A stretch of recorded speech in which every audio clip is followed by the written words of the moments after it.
세계 증시와 우리 증시를 짚어보는 시간 3분 증시입니다. 연합인포맥스 권용욱 기자 나와 있습니다. 안녕하세요. 안녕하십니까? 네, 간밤 미국 증시 어땠습니까? 네, 간밤 뉴욕 증시는 내년 기준금리 인하 기대감이 이어지며 크게 상승했습니다. 마감 가격을 살펴보면 다우지수는 전장보다 0.43%, S&P 500 지수는 0.26% 각각 올랐고요.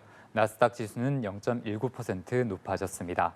하루 전날 사상 최고치를 경신한 다우지수는 간밤에도 고점을 높였는데요. 3대 지수는 모두 6거래일 연속 올랐습니다. 하루 전날 제롬 파월 연방준비제도 의장의 발언이 연말 증시 랠리의 동력으로 계속 작용하고 있는데요. 파월 의장은 언제 정책 제약을 되돌리기 시작하는 게 적절한 것인지에 대한 질문은 분명 오늘 우리 회의에서 논의됐다라고 했는데요. 적절한 금리 인하 시점에 대해 논의를 시작했다고 분명히 한 셈입니다. 파월 의장은 그동안은 조기 금리 인하에 대한 신호를 주지 않기 위해 아직 갈 길이 멀다던가 아직 할 일이 남았다는 식의 표현을 강조해 왔는데요. 하지만 내년 금리 인하에 대해 강한 신호를 주기 시작하면서 간밤에는 미국 10년물 국채금리가 4%선 아래로 급락했습니다. 이것은 지난 8월 이후 처음인데요. 시장은 내년 3월 금리 인하 가능성을 80% 가까운 확률로 바라보고 있습니다. 월가의 대표적인 투자은행 골드만삭스는 내년 3분기에 금리 인하를 시작할 것이라던 기존 전망을 수정해 연준이 내년 3월에 금리 인하를 시작할 것으로 예상했는데요. 5월과 6월에도 금리를 내린 뒤에 이후 분기별로 한 차례씩 금리를 내릴 것으로 관측했습니다.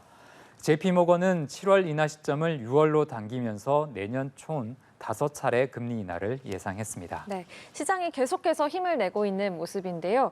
간밤에는 또 미국 소비가 좋아졌다 이런 발표도 나왔네요. 네, 그렇습니다. 미국 소비가 예상보다 강하게 나오면서 경기 연착륙에 대한 기대를 높였는데요. 경기 연착륙이라는 것은 경기가 급격한 침체를 겪지 않으면서 서서히 안정기에 접어드는 것을 뜻합니다.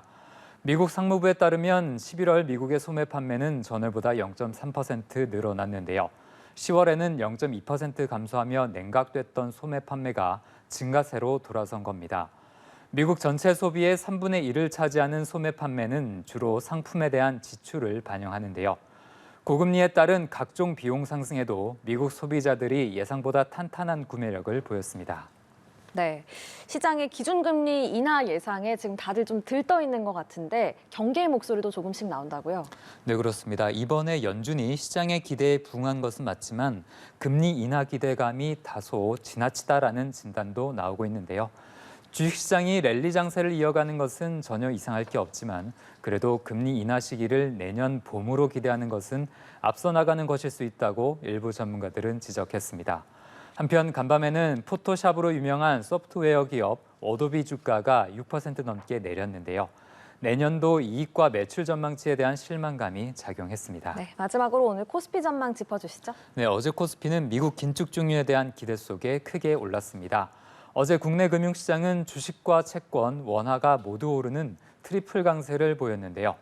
오늘 코스피는 어제 분위기를 이어가며 강보합권에서 출발할 것으로 전망됩니다. 네, 알겠습니다. 3분 증시 권용욱 기자와 함께했습니다. 고맙습니다.